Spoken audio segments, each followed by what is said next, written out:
As y'all know, I haven't done a recruiting video on Jackson State in a very long time, and that is my fault. But like I said, I was doing content for my team, but that doesn't negate the fact that I should have stopped doing it for y'all. I just really didn't have time. But now I'm back at it, and what I felt like, what better way to start than to just do like a random prospect? And then that's when I saw Jabari Jones pop up.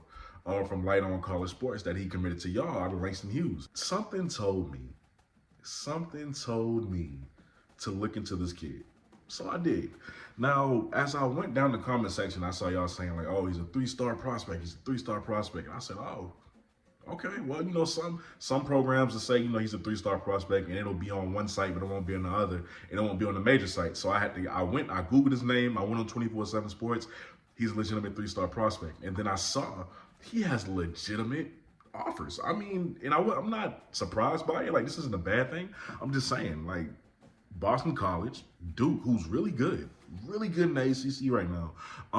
Georgia Southern, Kent State, Florida Atlantic, Liberty, Maryland. These are all really good schools who he really could have gone to, who he really could have committed to, but he chose a very good program in Jackson State. So congratulations on that. But as to him, when I saw his size, I said, okay, he's about 5'8", he's 170.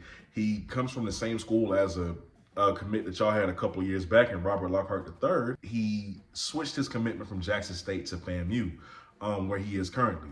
So I said, okay, well, maybe their games are similar because their size is similar. Like, maybe it is. It's not. So when watching smaller receivers, I look for a few things, right? I look for body control, I look for agility, and I look for suddenness, right? I look for all three of those things. Jabari Jones has all three of those things, guys. So start with body control, right? Can you contort your body in those tight spaces, in that corner of the end zone when it's time to make that catch, when it's time to make that touchdown grab? Can you do it? Can you adjust your body no matter how uncomfortable it is to make that catch? He can do that. As far as agility goes, can you get in and out? How fast can you weave in and out of traffic, right? How fast can you hit that little 1-2 step and get gone? How fast can you see that hole and hit that hole? He does that very well as well. Suddenness, right? How crisp are your routes? How crisp are your routes, right? Could you get in and out of your breaks? How quick can you do it? How quick are you when a defender is in your face? How quick can you just get him with a little step and you gone? Jabari Jones also shows the ability to do that as well. Now, the things that I noticed that he has in his game is, number one, ball tracking. I find that most important, and I actually find that most impressive about his game. Jabari has very good ball tracking skills. On top of that, his playmaking ability is something that is not to be taken for granted. See, when he catches those screen plays, most wide receivers, they'll catch it and they'll try to get what they can get. Jabari always seems to find a way to find the hole, and then he gets going. And if you look at his highlight tape, all of those plays seems to result in big gains, if not touchdowns at the end of it. He finishes those plays. He thrives on those plays. He was also used in a variety of ways for Langston Hughes. He was a wildcat quarterback on top of everything, so his vision is there. He has the ability to make plays, right? Now, when I was watching him, I said, does he have the speed? It doesn't really look like he has the speed. He doesn't look slow. He doesn't look like he has the speed. And then I realized he ain't even using all of his speed. This kid is jogging, right? Because when it's time for him, and you'll see it, you have to catch it in that tape, right? When it's time for him to turn up, when it's time for him to hit that second gear, he does it, but he does it in like short bursts.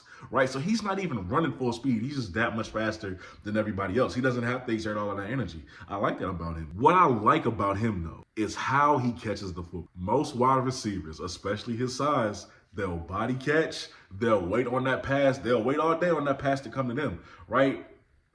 Jabari, every single time he catches the football, his hands are like this, right? It's up in the air. He'll high point it. He'll go get it. I like that for him. I love that for him. He will go get the football, right? Now, as far as production goes, 49 catches, 792 yards, and 7 touchdowns in his junior season. And this year, he was the Under Armour Next Camp MVP for wide receivers. I think you really got a genuinely good playmaker in Jabari Jones. Well, am I saying he's going to do what Travis Terrell is doing right now? I don't know. I don't know that. Travis Terrell is just a different breed. All right. But what I am saying is Jabari Jones, along with the rest of these guys that you've already had, these athletes that y'all are getting, like Kobe Boykin, right, who's still waiting in the win, y'all are going to be dangerous. Like in a couple of years when you have Travis Terrell, Kobe Boykin, Jabari Jones, all of these guys on the field at once, it's going to be a problem to stop. And it's the fact that you're looking towards the future. You're not looking towards right now. You don't need to put all of them on the field right now. But when it's their time to step on the field, and much like Joannis Patillion and how he took those couple of years to develop, when you see all three of those guys on the field at the same time, and I hope somewhere down the line y'all develop a package for him, for Travis Terrell, and for Kobe Boykin, just to have all three of them and have the defense, like who gonna get the ball, who gonna do what, how we gonna cover this. I can't wait to see it. It's going to make for some must-see Jackson State football. I can't wait to see it. So, Jabari Jones is a very good pickup for y'all. With that being said, y'all are watching the BlitzCity Podcast. I'm your host, Kobe Orr. I'll catch y'all next time. I'm out. Peace.